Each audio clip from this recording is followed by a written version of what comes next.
എന്താണ് ന്യൂസിലൊക്കെ വരാൻ തുടങ്ങിയെന്ന്, ഞങ്ങൾ ഡിവോഴ്സായി എന്നൊക്കെ ഒരുപാട് ന്യൂസുകളൊക്കെ വരാൻ തുടങ്ങി.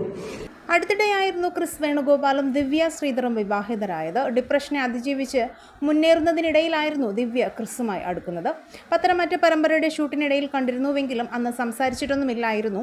അന്ന് തുടങ്ങിയ പ്രണയമാണെന്ന് പലർക്കും തെറ്റിദ്ധാരണയുണ്ട്. അങ്ങനെയല്ല, അതിനുശേഷം സംസാരിക്കാറുണ്ടായിരുന്നു. ആ സൗഹൃദമാണ് പിന്നീട് വിവാഹത്തിലെത്തിയതെന്നും ഇരുവരും പറഞ്ഞിട്ടുണ്ട്. കല്യാണം കഴിഞ്ഞിട്ട് മാസങ്ങളായതേയുള്ളൂ. അതിനിടയിലാണ് വിവാഹമോചന വാർത്ത പ്രചരിച്ചത്.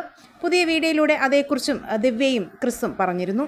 ഞങ്ങൾ ആരുടെ ജീവിതത്തിലും എത്തി നോക്കാൻ വരുന്നില്ല, ആർക്കും ഒരു ദ്രോഹവും ചെയ്യുന്നില്ല. ചാനലുകാർ അവരുടെ ഇഷ്ടത്തിന് വീഡിയോസ് ഇടുന്നതിന് ഞങ്ങൾ എന്ത് പിഴച്ചു? ദയവ് ചെയ്ത് ആരും ബാഡ് കമൻറ്റ് ഇടരുത്.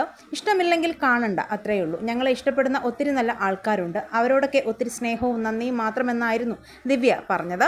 ഞങ്ങൾ ഡിവോഴ്സായി എന്ന ന്യൂസൊക്കെ വരാൻ തുടങ്ങി. ഇനി അവരെന്തെങ്കിലും തീരുമാനിച്ചിട്ടുണ്ടോ എന്നറിയില്ല. എന്തായാലും ഞങ്ങളൊന്നും തീരുമാനിച്ചിട്ടില്ല എന്ന് ദിവ്യയും പറയുന്നു. കഴിഞ്ഞ ദിവസം ഇതേ വീഡിയോയുമായി ക്രിസും രംഗത്തെത്തിയിരുന്നു. ഇത്തരത്തിലുള്ള വീഡിയോ ഇടുന്ന ചാനലുകൾക്കെതിരെ നിയമപരമായി തന്നെ മുന്നോട്ട് പോകുമെന്ന് ക്രിസും ദിവ്യയും പറഞ്ഞിരുന്നു. അതുപോലെ തന്നെ ഇപ്പോൾ ദിവ്യയും ഇതേക്കുറിച്ച് സംസാരിച്ച് രംഗത്തെത്തിയിരിക്കുകയാണ്. ഈ വിഷയത്തിൽ നിങ്ങളുടെ അഭിപ്രായങ്ങൾ മടിക്കാതെ കമൻറ്റ് ചെയ്യുക. വീഡിയോ ലൈക്ക്, ഷെയർ ചെയ്യാനും ചാനൽ സബ്സ്ക്രൈബ് ചെയ്തൊന്ന് സപ്പോർട്ട് ചെയ്യാനും മറക്കല്ലേ ഫ്രണ്ട്സ്.